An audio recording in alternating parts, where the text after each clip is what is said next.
Ryan, thank you for joining us. And of course, as I always like to say, thank you for your service. Welcome to the Forge. Thanks. I'm happy to be here. Thanks for having me. We're gonna get, a lot of this conversation, I think, is gonna really get into your book that just came out, Cleared Hot: Lessons Learned About Life, Love, and Leadership While Flying the Apache Gunship in Afghanistan, and why I believe a prepared mind can help minimize PTSD. And for anybody that doesn't know, PTSD, that's post-traumatic stress disorder. And so we're going to talk about that. You're probably familiar with that term. So before we get into that, though, let me say something. As I was previewing your book, at the beginning of the book, all authors usually have something, and this book is for so and so, right? And so, Brian, you have a picture of your son Axel on there, and I think, this is the Forging Mettle podcast, but I'm going to say this word anyway. It's adorable. Your son is adorable. And I say you should just go buy that book just so you can see the picture of Brian's son. I don't know how you got him to, he looks like a little model, the way he's posing, and it's great. So that was fun to kind of get a peek into who Brian is. And I appreciate that you shared that. So, yeah.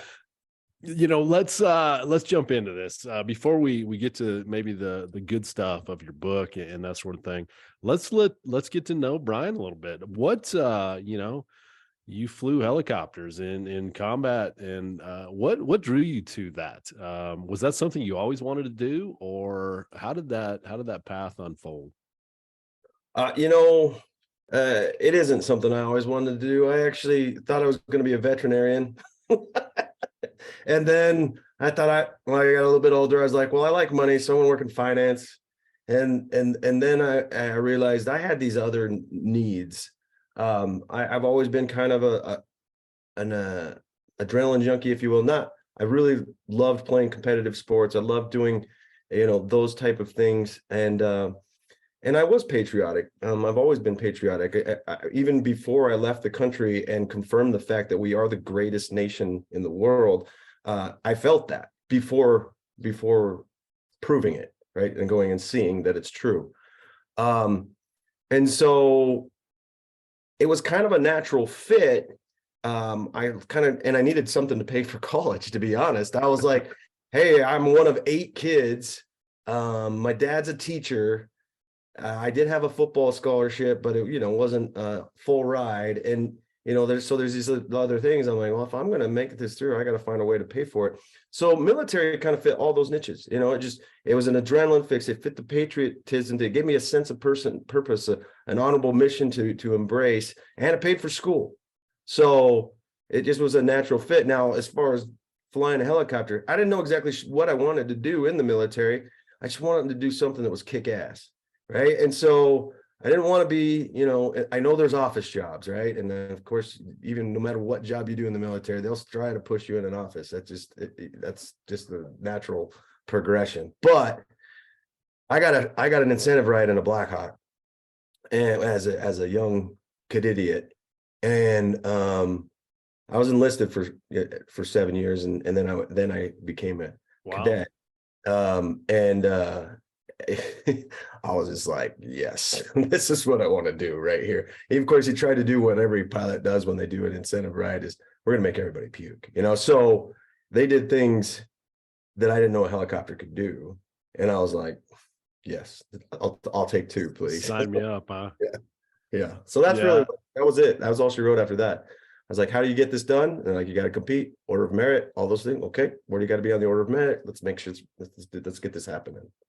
So. That's great. I'm smiling because everybody, I think, anybody that listens to the podcast knows I'm a pilot, and the model of my airplane, we go to the factory. A lot of people, before they plunk down the money, they go to the factory and they take a factory ride, and we always laugh that's the $100,000 ride, because once you have that ride, you're hooked. And so it sounds like a similar thing at probably maybe a different level. I've only been in a helicopter once, and it was amazing. I'll say that as a fixed wing guy, those helicopters scare the living daylights out of me. But it was cool to ride in one. So I can only imagine the adventure that you felt flying that, not only flying it, but flying it in combat in Afghanistan. Yeah, no, I just loved what they can do. I mean, stop on a dime, bank over a hill. Still, I didn't know they could go 100 plus knots. You know, things you're just like, yeah, it's pretty cool. And you're right, they mechanically they don't make sense really. You know, they beat the air into submission. So Beat there in its mission. And the other part is if that engine stops, I'm like, okay, we're just a big rock now, right? yeah. To You fall some with degree. intent. Yeah, yeah. That's great. And you're still flying. Are you still actively flying now? I am. I'm active duty. I fly combat search and rescue for the Air Force. I have the beard because I just got my hip replaced 5 days ago. And so I'm on convalescent leave right now, which is why I look like a little special ops guy. Well, fat special ops guy. So All right, all right. I'm working on that fat part too. So I don't know what my excuse is. I don't have a good one. All right. Let's kind of dig into this. You know, one of the things as I was previewing your book, you have I forget what you and by the way, you co-authored this with Michael Hirsch, and we'll talk about that in a second, but it's almost like a teaser. I don't know if you'd call that a prologue, whatever it is, almost like an intro, a short intro chapter, and you call it Black on Ammo. And first thing I want to say is, what does black on ammo mean? Is that I assume that's military jargon, but that I'm not familiar with that. yeah, that means that you're you know, it's kind of like finances. We talk about the same thing. Like you're in the red, you're in the black, you Okay. know, you're in the green. Well, when you're black, it's not good. You're basically saying you don't have any more ammo, right? All right. We have an ammo deficit. Right. So yeah. So in this, you want me to jump into this thing? Yeah, yeah. I mean, I was reading it and I'm just like, holy moly, it kind of sounded like a movie. Yeah. Well, And let me pause right there. And I don't want to, and I don't know what your thoughts are, Brian, but I don't ever want to glamorize war. People die, and it's an ugly thing. And let's just acknowledge that. I don't want to make that sound like this is funny, that people are dying and people are shooting at us. So anyway, amazing story. Why don't you kind of walk us through, Brian, what that was like? And give us that story, and maybe in your own words. And of course, it's your own words in the book, but right here on the podcast. yeah. No. To your point, yes, serious things that we talk about, and this is life or death. This isn't Hollywood stuff. However, caveat, I do feel keeping a sense of humor and keeping things light through the midst of these intense moments is what helps it not sear into your brain in a way that's going to come back. Having that levity, having that ability to realize this is my job. There's some ugly. The war is ugly, and I'm called to be in the ugly. But what will help me be in the ugly and not let that ugly be in me is by treating it as a job and having some levity at some points. Not dark. I mean, sometimes it is dark humor sometimes, but that's kind of a coping mechanism that I found to actually be helpful. Anyway, in this particular mission, during the book, I really kind of have a boy becomes man in a lot of different ways, as a husband, as a leader, as a pilot, because I came to all of those things as fairly inexperienced at that point. I was a young leader. I was a co-pilot when I got there, turned into an aircraft commander while I was there, was a lower echelon leader when I got there, got promoted to company commander while I was there, was married for 5 months when I got there, and then 23 months when I got back, because that's about how long the whole thing was, right? So I was new to all these roles, and it was real, and being jumped into boiling water, if you will. So in this particular mission, it was earlier in the deployment. I was still no, actually, I was an aircraft commander. I was a newly minted aircraft commander at this point. And because of that, me wanting to mitigate my own risk, because I feel like they actually made me an aircraft commander before I was possibly ready. It was just like needs of the Army. We need somebody. You're next in the chute. Here you go. We had a warrant officer named Brett Brown get punished at the headquarters unit for speaking out of turn or whatever it was. Great guy. but spoke out of turn. And they said, you're going up to Bagram and you're not going to fly anymore. And we were short pilots. So I was a detachment commander at Jalalabad, and my commander said, hey, Brett, it's coming. They said not to let him fly. Can you use him out there? I said, yep, bring him out here. And of course he's going to fly because he's got lots of experience. There is no way we're not going to use this guy, right? Can you say that on the air, Brian? What's that? That he's going to fly, even though I have orders not to let him fly. Oh, I told him straight up. I was like, look, you can just send him out here. And if you're scared to say that you flew him, tell him you didn't know I was doing it. Right. I don't care. Right. This just doesn't make sense. The guy has better hands than most of us, and we're going to have him sit in the background. That makes no sense. And he was a good dude. So he came, I said, hey, be my front seater, be my co-pilot. I should be his, really. Right. I mean, he's that kind of an experienced guy. And to give you an idea, this guy, I mean, he was kind of, a cowboy type of person. He was the guy that would fly the heck out of the aircraft, maybe a little too much, those kind of things. And he literally flew with a cigar in his mouth. I'm not even kidding. Like it's kind of out of it. Like it wasn't lit, but it was in his mouth. Right. Yeah. And so we got launched on a troops in or actually a medevac mission early one morning. So we're going in to suppress the enemy so that the medevac bird can come in and there was 2 wounded and 1 KIA, right? So as we got there, they were taking fire from all different directions. And I believe the call sign was Able, I'm not sure. But as we got in there, we talked to them and we're like, okay, we're going to suppress the enemy and let the Kazbak guy come in, or the medevac guy come in. We did that.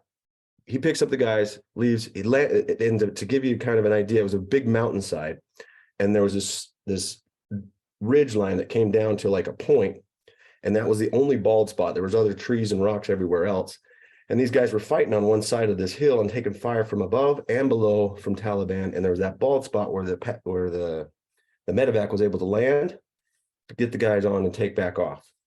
And they, we were laying fire to keep them from getting shot up too much on their way in and on their way out. On our way out, the ground commander calls, and my call sign was Iron 16. He said, Iron 16, this is Able 06, I believe was what it was. Can you relay that we are black on ammo? And I was like, black on ammo? Usually, you get stuff before that. I was like, yeah, absolutely. I'll pass it up as soon as I can. And he's like, thank you. The enemy doesn't know it yet, but we're black on ammo. And I'm like, okay. So as we go right around the corner, there's a FOB, a forward operating base called Asadabad. I called them. I said, hey, we need to get a speedball, which is, a resupply, speedball of ammo and water to the Wadapur Valley where this was happening, because they're black on ammo. So Roger. We ended up pushing all the way to Bagram because of the nature of the wounds. We had to go all the way to Bagram to get these guys to a hospital. And then we got retasked to another mission, which was just a troops in contact. Well, just a troops in contact mission where we went and did stuff. Then we did another escort mission for, this day was going one mission to the next mission to the next mission. Then we went to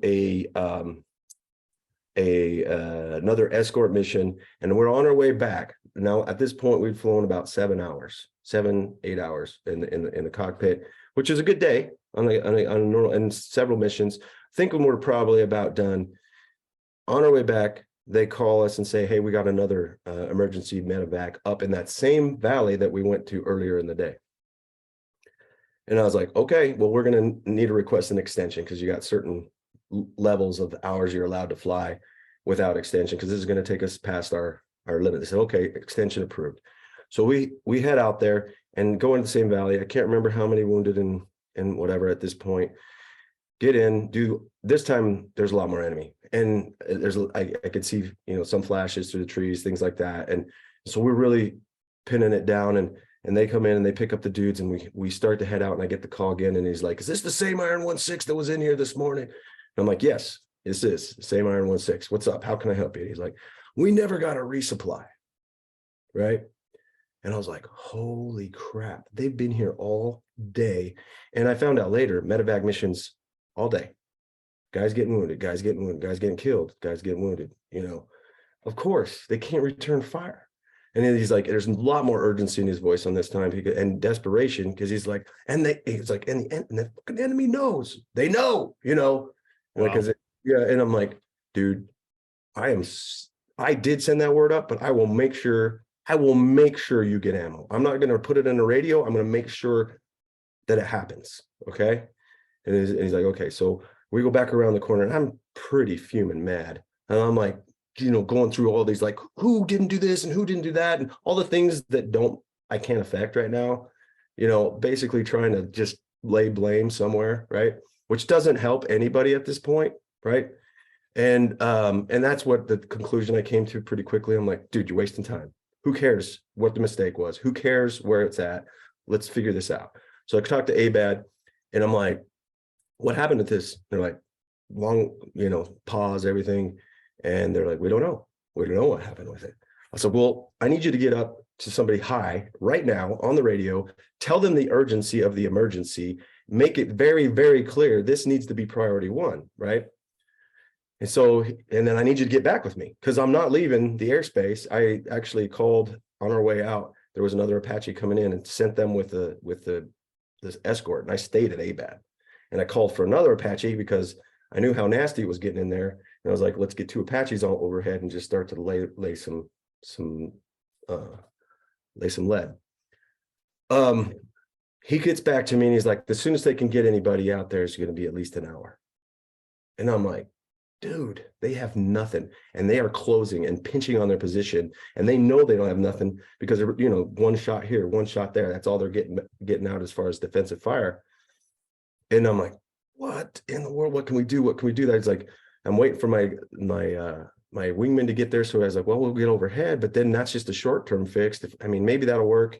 And I was like, do you guys have ammunition there? And they're like, yeah, we do. I was like, we're going to land, you're going to fill up our saddlebags. And there's just 2 little saddlebags that are inside the sides of the helicopter, the Apache. Apache's not a utility helicopter. I was just going to say, Apaches are not designed to carry cargo, are they? No, they're not. It's like where our helmet bag goes and maybe where some other stuff goes. But, there's I don't know, a 1 by 3 foot square on both sides.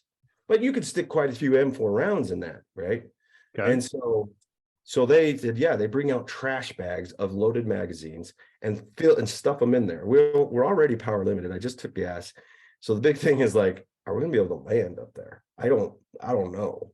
Probably it'll be a controlled crash. I don't, it's gonna be, that was the big thing. And so as my wingman comes in, I got up, I take off, and I'm like, this is what we're gonna do. We're gonna land into the top of this spur. We're gonna set it down, and we're gonna resupply these guys. I need you guys to suppress the enemy on our way in. And he's like, okay, we'll see how this works, because we all know the power limitations problem. Like, how are you gonna land, right? And so as we get there, the spur that I talked about, the ridge line that I talked about, the helicopter, the aerodynamic effect of being closer to the ground makes you more efficient. It gives you a little bit more of a margin, right? And to have that effect, you need to be about the rotor blade's diameter distance from the ground. And then it starts to get more and more effective the lower you get to the ground. Well, there's trees and everything on the way down, about 30 to 40 foot trees. So I'm like, okay, I'm going to get down right on those treetops, and I'm going to use that cushion to slow us down on our way down. And as we get down on trade efficiencies, as we get to that clearing, and hopefully as we get really close, I've slowed it enough that we can set it down without too much damage, right? And I was like, and all these enemy are all on this ridge line too, so we're going to be easy shot for them. So I told my wingman, I was like, as soon as we cross over, they're going to start shooting at us. So I need you to shoot right behind us on our way down. He's like, oh, roger that. So as we start coming down, we are right at the tree lines. I'm hitting it. I think we probably hitting them with our wheels and stuff. It's all foggy, but I was being all I could be to try to keep that power in maxed out. Because if you pull too much power, blades slow down, you fall down, right? You can only pull what you can pull. If you pull too much, blades slow down. If you get too slow, you fall down. So I had to ride that edge of speed and power to keep it. And here's the crazy part. I'm the one on the controls. I got Mr. Hands in front. I didn't think about this at the time. I was just, I don't know if it's hubris or whatever, but I'm like, I'm the aircraft commander. I just didn't think about it. So I'm being all I can be coming down. And they didn't wait for us to pass over them to shoot us. Freaking rounds are coming up right through the trees on our way down in front of us. And I was like, can you shoot? And he's like, no, we're too close. I can't even, the gun won't go down that far, and so, we're just toboggan ride all the way down. And as we get to the ground, boom, it hit. I mean, we hit pretty hard. And I was like, ooh, did I break it? I don't know. And pull up the engine page, and the guy and my Brett in the front goes, ugly, but effective. And so the guy, tell the guys, and they come out of the woodwork to get hey, we got your ammo. They come out of the woodwork to come get this ammunition. And I'm telling you, these guys look like zombies. They're just wasted, tired. They had been fighting a fight with minimal ammunition all day, seeing their buddies leave, wounded, dead, all day long. They're so tired, they don't even look afraid. They're just walking towards to the aircraft. And then when they get to the aircraft, they don't know how to open the compartments. They're like hitting the sides and, whatever. And I'm like, crap, they're just, what the heck? And the guy that's on the radio with me is not co-located with them. So I can't explain it to him and have them figure it out. So I tell Brett, I'm like, I'm going to get out and open these saddlebags for him because they don't know how to do it. And him and all his elderly exuberance, because he was older. He's yeah. I would say, Brian, be careful. I think I read in the book you said he's an old guy at 50. Well, I was like, he's my age now, right? Like I'm 46. He was like 50 something, right? But I was 28, yeah. Right? So to give you the difference, right? I was 28. He's 50 something, and he's like, oh hell no, I got this, right? And I'm like, okay, so he jumped and he limbers on out of there quick and starts, just handing this ammunition out to these guys. And I see dirt puffs happen in our LZ, like they're Taliban's targeting the LZ, and they have field of fire because I can see it hitting, right? And I can hear my wingman hitting the ground behind us. I can feel it. I can, like there's a lot going on. I was just gonna say a lot going on. Yeah, I'm like, and we're just sitting there, and I'm like, all right, faster. He pulls out the first bag, it rips, the things go all over. So he has to like hand them out 1, 2 at a time. They create a bucket brigade where they're like handing it up to the freaking tree line. Once they get it, they're locking and loading and returning fire, which helps, right? Starts to get the Taliban's head down. But that's the process. And I joke about it in the book. I was like, he actually had a grin on his face with the cigar in his mouth, and he's handing these things out. And I was like, it's like an Oprah giveaway. You get ammo, you get ammo, you get ammo, And like, he's just, there's joy in bringing salvation, right? And in that sense, we kind of were, right? And as he emptied the far side, he started to run around the aircraft nose, and a round hit right in front of him, right between his legs. Like I saw I audibly said, oh, look, but he can't hear me, right? And he stops. And I'm like, yeah, he saw it too. He looks up at me, still grinning, cigar still in his mouth, and gives me 2 thumbs up. And I'm like, he's crazy, And so he comes back around, and when we interviewed him for the book. He's like, Mike Hirsch is like, so were you scared? And he's like, nah, those guys needed ammo.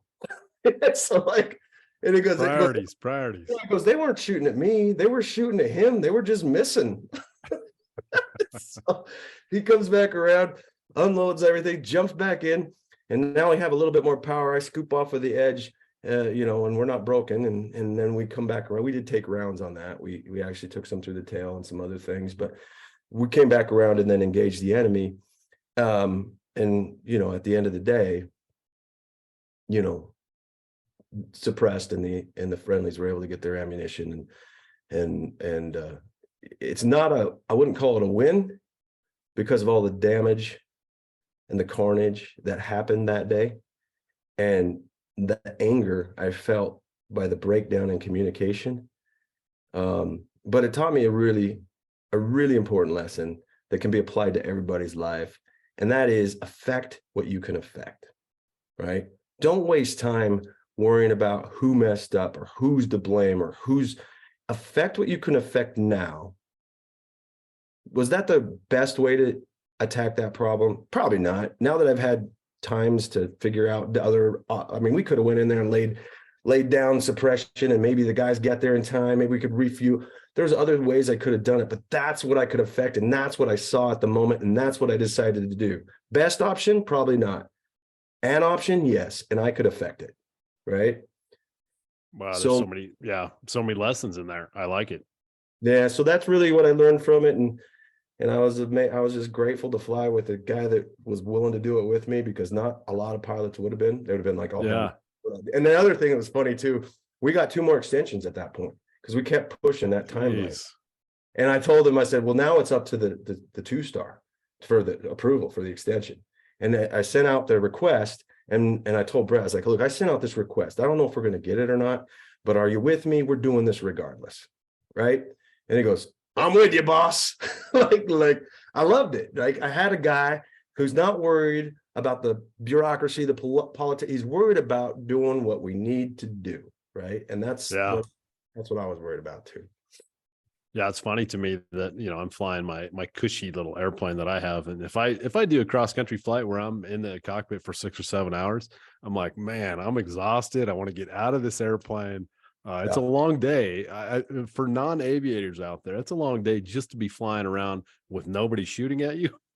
Yeah. I can't even imagine. 11.7 is what we flew that day. Wow, being in a combat environment doing that for 12 hours. So, wow, great. And then let me just I'm going to tick off some things that I want to highlight for our listeners. You started this by saying use humor. I just wrote a textbook chapter on enduring performance, and one of the things that I focused on was humor. Humor can help us when we're in moments of stress. It can help make the situation a little bit better. So you were on to the right thing when you were doing that. The other thing is control the controllables, right? You can sit there and whine about why this stuff wasn't happening and getting angry, but that's wasted energy. And I think a lot of people don't realize they get sucked into, that maybe that whining cycle, and it's not doing any good. And then lastly, break the rules, right? If you, whatever it takes. Yes, an Apache gunship's not designed for carrying cargo, but this is all we got. Let's make it happen. And we can bring some positive impact, some value. So I think those are all such great leadership lessons. So I hope, if the listeners weren't picking up on that we hear this amazing story, but there's stuff for us here too. If you're not a combat aviator, there's stuff here too. Brian, let me say, did you have something you wanted to say? Yeah, here's the risk you take in doing that. I just want to make it crystal clear. It worked out. So at the end of the day, we got medals for that. It doesn't work out. Guess what happens? Yeah. It doesn't work out. We're idiots that took undue risk, that took undue whatever. It's a razor thin edge, and you got to be willing to take whichever side of that you fall on when you make that decision. Yeah. And I encourage people to be willing to, because at the end of the day, you got to sleep with you. Yeah. Good point.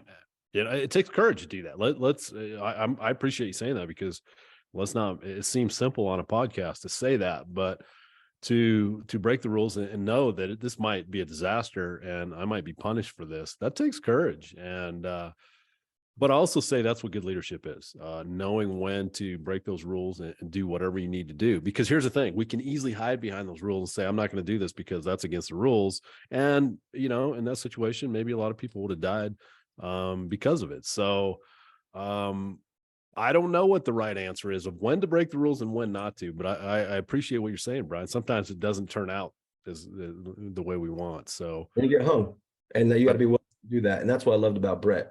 He's willing to do that. Yeah. It sounds like you had a good co-pilot at that time. It always strikes me as interesting. I've interviewed a lot of combat aviators. I've known, I have several of my friends that are former fighter pilots, and certainly read a lot of books. And I'm always amazed that when we talk about combat aviators, they almost always will say, I'm so glad I'm not down there as ground troops. They like being in their aircraft. But one of the things that always impresses me is combat aviators, almost as a rule, will go out of their way to voluntarily really, just kind of put their lives on the line to protect those those troops on the ground. And I hear that in your story. What do you think drives that, Brian? I mean, outside of the obvious, but here it is. These are ground troops that you probably don't know them personally. They're all, for all intents and purposes, these are strangers to you. It's not like your best buddies down there. Why do you put your life on the line to help them out when you could easily say, "Hey, that's not my job"? So I've thought about this a lot. I'm glad you asked the question. There is a connection, an innate connection, and I'm going to say, speak from a gunship perspective. I fly in casualty evacuation or combat search and rescue now, so I can speak from that side of the house too. But from this, what my book is primarily, it's just Apache stuff, and there's an innate connection between us and the ground guys. If one of those guys goes down, I take it personal when it's on my watch.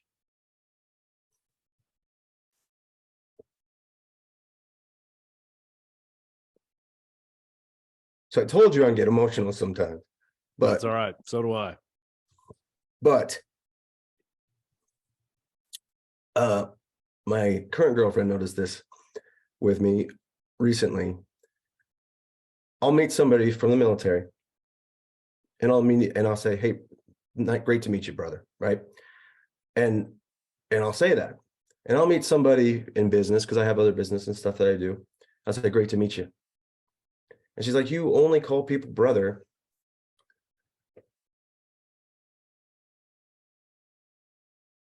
that you don't know well that are servicemen, right?" I'm sorry. So That's all right, Brian. No apologies. I didn't never notice that before. She pointed out. Now, it's not that there's other guys that I don't call brother once I get to know them, but the fact that they raised their hand and said, "I'm going to go do this," you're my brother until you prove otherwise, not the other way around, right? And the guys that raise their hand and say, "I'll go do this," and I will be in the dirt and I will be in the face of the enemy. I will be that guy. And some of those guys make less than a McDonald's guy working at McDonald's, and there'll be that guy. There's just something forged there, right? We don't use forged, huh? There's something forged between that support. And yeah, they do say that I'm like, "You guys are crazy, be on the ground, you're crazy, be down there." And but I respect the hell out of it. And what's funny is they'll always be like, "You're crazy to be in the sky. You're a sitting target. They can see you forever." I'm like, "Yeah, but I got a tank like that I control, And so it's all perspective. But at the same time, there was one time, and I'm gonna share this story too, but there's one time we engaged an enemy that had a convoy pinned down, and I was out of Jalalabad. And 2 weeks later, it was my first engagement, by the way, too, and that's in the book. And it was crazy. We got rocked with an RPG and almost knocked out of there twice. So I'm in the chow hall, and this guy comes in and says, "Iron 1-6 in here," military style, big bravado. "Iron 1-6 in here," and I'm like, "Oh crap, I'm in trouble," because I did take these risks that I knew that I took, and some people don't like that crap, right? And so I'm like, "All right," I'm like, "I'm right here," and I'm a lieutenant at the time. So as the guy walks up, I see he's a captain, so I stand up. I'm like, "Sir," and he's like, "There's a problem," and he's like, "No, there's no problem." He's like, "I'm on my way out of the field, going to Bagram. I am Titan 06. And I remember this call sign because this was my first engagement. You always remember first kiss, you always remember your first time, and you always remember your first engagement with the enemy, right? Titan was the first engagement with the enemy for me. And he said, "We were pinned down. We were pretty much helpless. You guys rolled in, took care of business, saved our lives. I just wanted to make a stop here, find you, shake your hand, and give you these coins," right? And it's a coin that comes from a captain. I have coins that come from generals and stuff at this point and all these other things. That coin carries more weight than any coin I have. And what he said was, "Keep doing what you're doing, Lieutenant. It matters. It matters a lot." Man, I'm on one today, but but yeah, it's powerful. There's a connection there, and you're right. And it's forged and it's real. And you don't have to know them. You just have to respect that they raised their hand and said, I'll do this. I'll do this. What can I say to that? Great answer, Brian. And I always say, don't ever apologize for having emotion. Oh, I got a lot. That's a Both powerful ways. thing, right? That's a powerful thing. And you know, the great mini series and the great book, Band of Brothers. You know, I love it. that's what comes to mind. And by the way, one of the great books and great stories. But yeah, it's that, you know, I've never been in combat, obviously, but I've read about this where there's that bond. It's something it's unspeakable. It's invisible, but you all have it. And that's amazing to me. You know, I did come from a life of playing a lot of sports, and I certainly don't want to say, hey, playing sports is just like going to war. No, that's not what I'm saying. But we, you know, any team, I think when you're going into battle together, and we'll put battle in air quotes, you do form a bond with those teammates. And I hear that in your words. So that's I incredibly powerful. I tie sports into this a lot. In my book, the very first chapters, I talk about football and how I learned teamwork and how I learned, you know, how to meet at the proverbial ball as a team. And you lead by example and intensity. And if you lead that way, people will follow you, not because they feel compelled to by somebody else, but because they compel themselves to. They want to. And I those are like that. lessons. Those are lessons learned from sports. And yeah, they're not the same. They're not the same. But if you're passionate about anything that's with a team, you can learn lessons that apply not only to war, but apply to life. I mean, I tell people, and this is not what educators want to hear. I learned more about how to be successful in life from sports than any class I took. So, Yeah, I'm about to do a guest lecture. I'm a professor at the University of Colorado. I'm about to do a guest lecture with some University of Colorado athletes and talk to them about what leadership lessons they can learn from the playing field to take into life. So I think a lot of athletes don't make the connection that you're making, and it's such a great training ground for not only life but for leadership. And I think you're hitting on some of those points, Brian. yeah, this is what I coach now. I have my 10-year-old son, and I coach flag football and I coach basketball. I coach every sport he plays, but he's really big into football and basketball. And football was my sport, so that one's fun to coach. But I had a coach who, for just 2 years, I had, you know, for football. And I look back and I'm like, the impact that man had on my life and the way I attack it and approach it is almost as much as my dad who raised me, right? And I'm like, there's a lot of impact that can be packed into that teamwork, into that sport, into that. And as a coach, you are a pivotal role, and so you can be a pivotal role in those people's lives. He taught me, commit with courage, right? Commit with courage, and I will show you increased capability, right? You don't have to be good now, but if you commit and go full effort with courage, that you'll get there, we'll have increased capability. And then I always add to that you'll have increased confidence too, and then start the cycle over.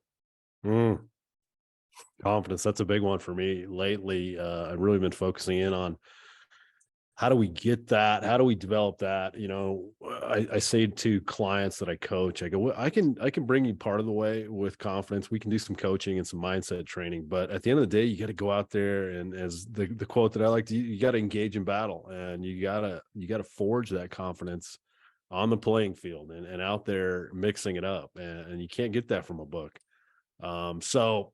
Confidence, incredibly powerful, and I like what you're saying, Brian. You know, you said it, but let me reiterate: coaches, teachers, even parents, and anybody that is maybe mentoring young folks, let them know you believe in them, and teach them some things that will you just never know how much impact you can have on those young lives. So you're talking about an example like that, and I have plenty of examples too, where coaches really were like a second father to me. And I think sometimes coaches maybe miss that, and that's a big deal. It's a big deal. And I can see just from your stories. You've carried this into your life. You carried this into Afghanistan. And so what a great lesson, right? You learn these as a young man, and now they impact your life. Yeah. Yeah, it's powerful. And everybody has that. Everybody has that opportunity to be that person for someone else. Yeah. You share your story, you share your experiences, you coach where you can coach, because you never know when your story, your experience is going to be the key to someone else's law. Well, that's a great lead in. We talked off the air of why'd you write this book, Brian? And I think you're kind of touching on one of the reasons you wrote this book. I mean, why, I'm in the middle of writing my own book, and I know it's a can I say this on the air? It's a shit ton of work. Anybody that's never wrote a book, I'm going to tell you, I'm not saying don't do it, but I'm going to tell you it's a lot of work. And so I'd say, Brian, why did you decide to throw yourself into this and do all that work? Why bring this book to the world? Well, first of all, for those that don't know, a shit ton is more than 2,000 pounds. There you go. And second of all, you hit the nail on the head. It really hit me that like I said, your story might be the key to someone else's luck. And when I won't, well, we're really kind of the catalyst for it. I got presented a decoration at a halftime show of a Utah Jazz game by Senator Orrin Hatch, the late Senator Orrin Hatch.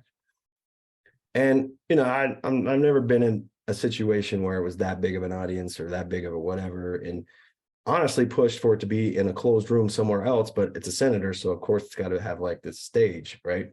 And so as I walked out there, half reluctantly at the time, because I thought it was much ado about, I did my job, why are we doing this? It's a little bit ridiculous.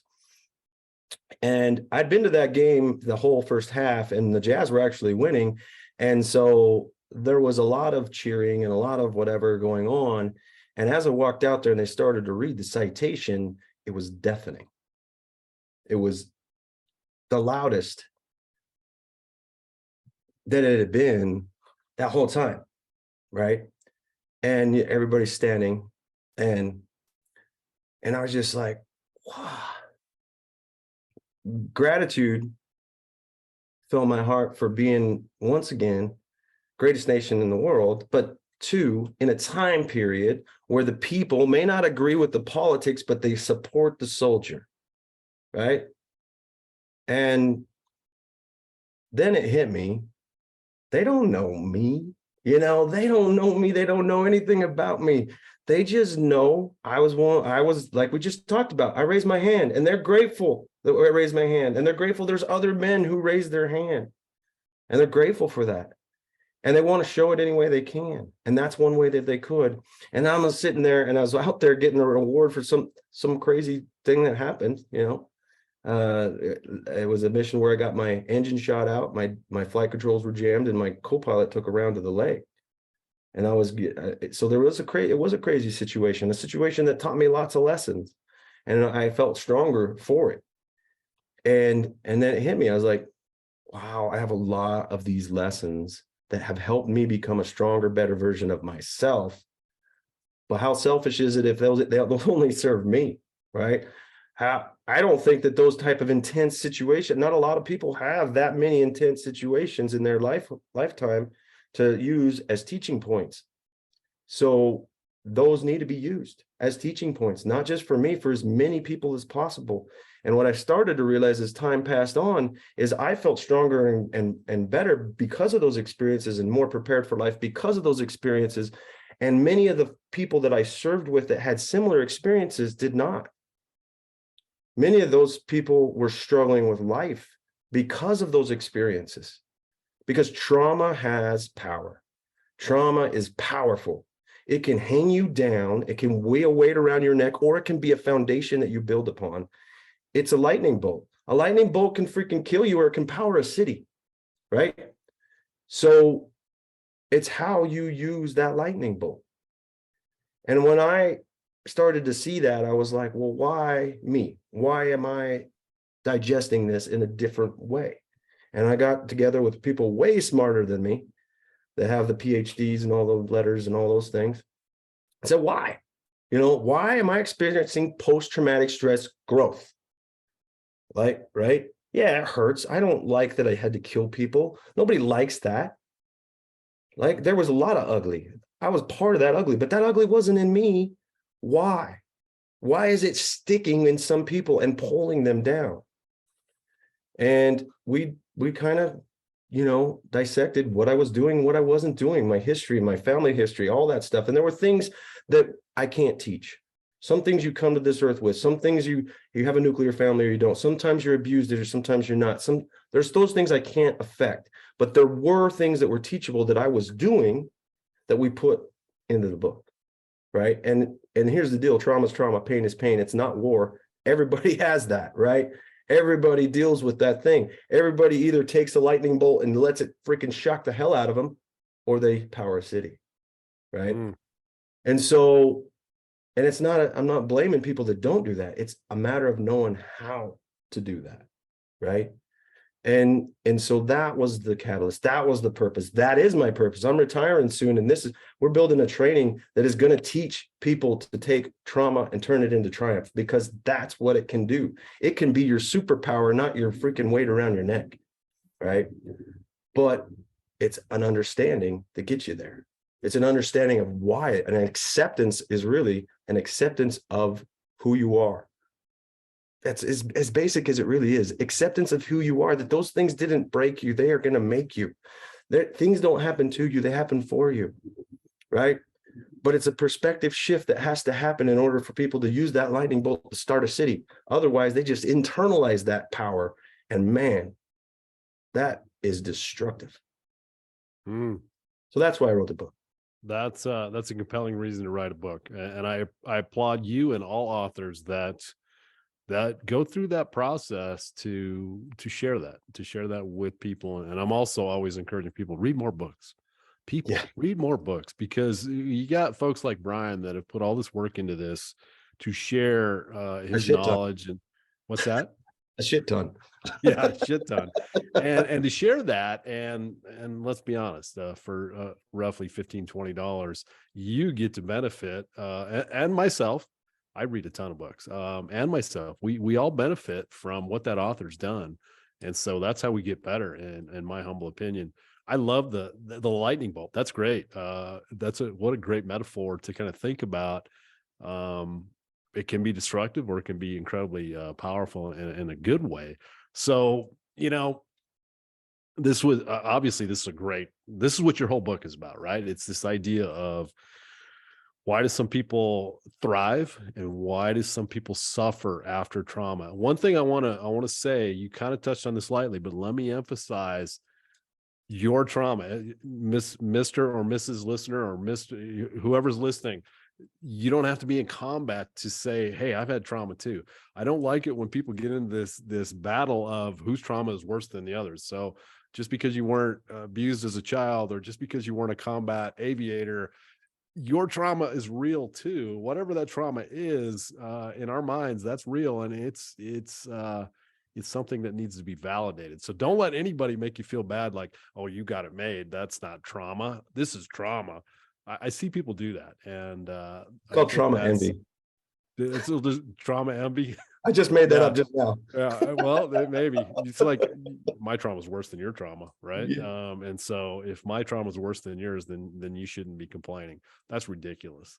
Well, to paint that picture, this book chronicles a lot of crazy, traumatic war fighting experiences. The biggest thing that I had the hardest time dealing with was a relationship. Right? How many people can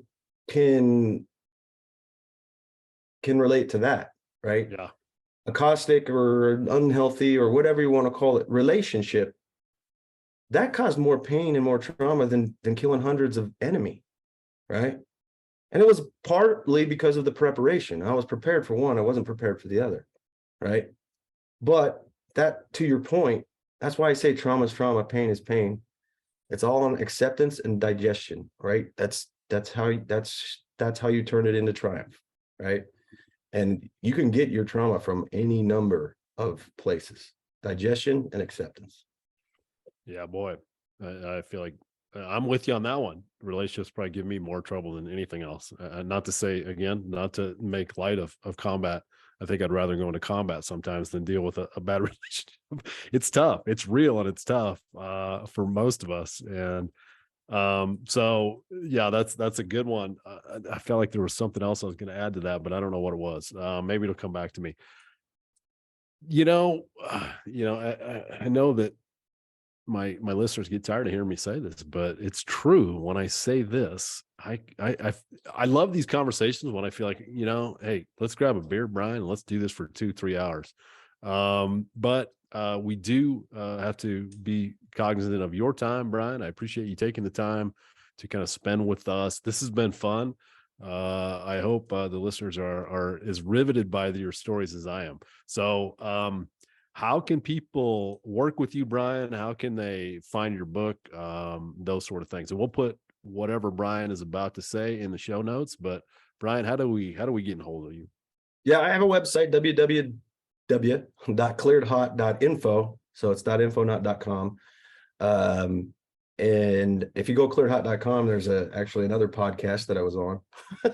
It's a separate podcast, but great guy, Andy Stump. And then there's obviously Amazon. Amazon is the easiest, quickest way to get the book. You can get it through the website as well, but I mean, if I'm honest, you're going to get it quicker through Amazon because they've somehow figured out fulfillment better than anybody else on the planet. There's also a bunch of links that I'll send you, Ron, and I'll just send to you, and you can put them in there. Perfect. For social media, whatever. Because as people read the book, I like to hear it. I mean, tell me your stories, and if you want, and if you're okay with me sharing your stories have power too. So when people do that and they let me know, hey, you can share this, I've helped other people with other people's stories, right? So like I said, you never know which is the key. You don't know the key. But that's the main ways to reach me. I'm grateful to be on here. I'm grateful to be on all the podcasts that I've been on, and I just, when you read this stuff or do this stuff, spread it. That's all I tell people, is I would encourage anyway. What's on the horizon, Brian? You said something about retirement, but do you think you might take another shot at writing a book?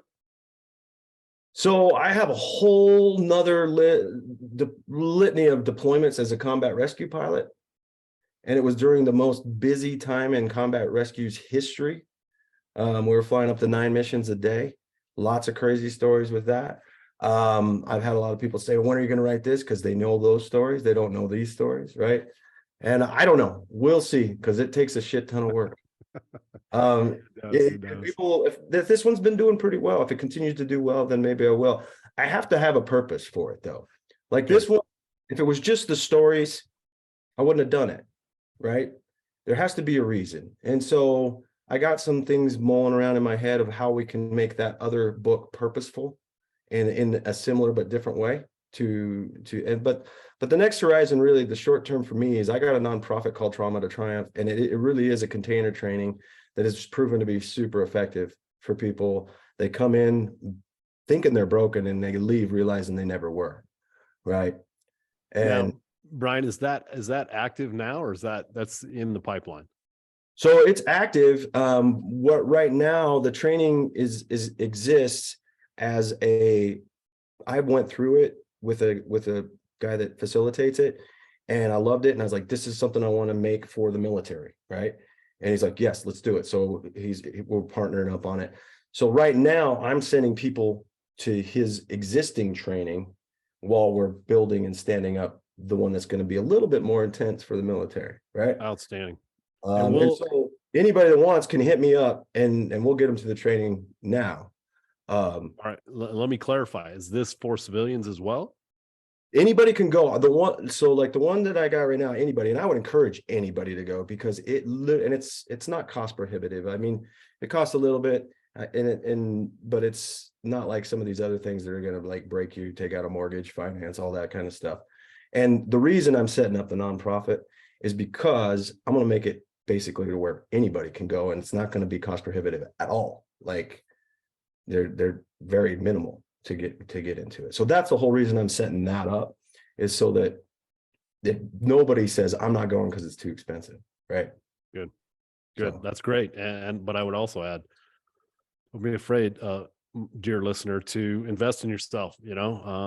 I spend money on investing in myself and learning and growing from folks like Brian. So Yeah. that's another way to kind of look at it, another way to spin it. It's And an anybody investment in listening, you.